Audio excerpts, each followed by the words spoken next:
the thing that I really want to impress upon you and upon me first is we have to have a reason to do things. Everybody needs a reason to do things. If you don't have a reason to do something, you're going to stop doing it, or you're going to forget about it, or you're going to get confused about it, or you're going to go on to something else. We have to have a reason for doing things. Now, this reason is not a rational reason in that you can think it out and put it on a chalkboard or on a PowerPoint slide. These are the 6 reasons why I do this. The reason why Christians do what they do is because God is in the heart. And God communicates His love, His knowledge, Himself to us in the heart. And we then are filled with energy and gratitude and wisdom and the ability to do things that are necessary in life. To love our neighbor, to love our enemy, to live in a way that is according to the gospel and according to the commandments. The reason has to be internal. If it's something you have to think about and come up with reasons, that's not good enough. It has to be where there is deeply in your heart the purpose to live because of what God has revealed to you.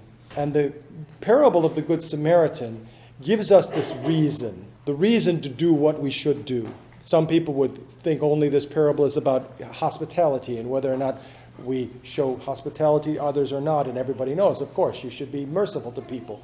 And everyone's your neighbor because everyone's a human being and has human needs, and therefore we should care for everyone. And the two that went on the other side of the road, of course, they sinned against the law of love. That's all true.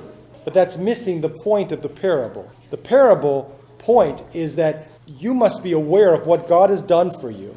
As again I say, not in a way that you can recount it with bullet points, but it resonates in your heart, resounds in your heart. And that will be the energy for living.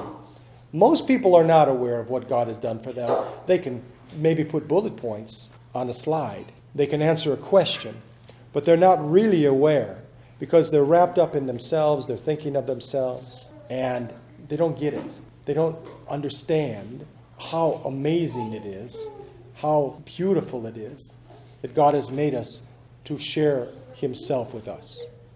If you know that, and if you also know your problems, and how often you are unworthy of what God has done for you, that provides energy for everything. So that's basically the thesis of my preaching on this parable, and it is probably every time. Because to me, this is critical. We have to know why we do the things we do. It has to be internal, in the heart.